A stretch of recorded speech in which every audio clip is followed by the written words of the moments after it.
High everyone good morning all of you. यतिखेर हामी चारहाट गोर्खा राइफल्सको भिक्टोरिया क्रस डेको लागि चाहिँ हामी यहाँ जम्मा भइरहेका छौँ। सम्पूर्ण पल्टनको सबै साहबहरू, शिव साहब, एसएम साहब, सम्पूर्ण सुधार साहबहरू, सबै गुरुजी भाइहरूलाई चाहिँ समग्रमा माघे बर्दिया चारहाट गोर्खा राइफल्सको भूपू परिवारबाट चाहिँ सबैलाई भिसी डेको धेरै शुभकामना गर्न चाहन्छौँ।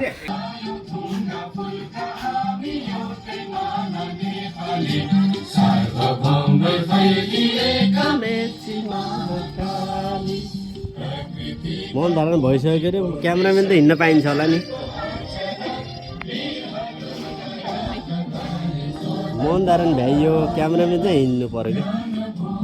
खोइ सबले भन्नु न पर्दैन, मुख चले पो बल्ल राम्रो देखिन्छ भिडियो।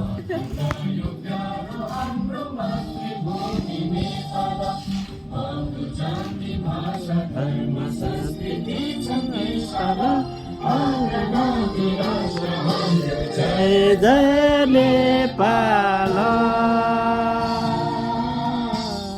ताली। ल अब कार्यक्रम अगाडि विस्तारमा बढिरहेको छ। अब हाम्रो अध्यक्षज्यूबाट हाम्रो भिसी को फोटोलाई माल्यार्पण गर्दै हुनुहुन्छ। तपाईँहरू देखिरहनु भएको छ हैन।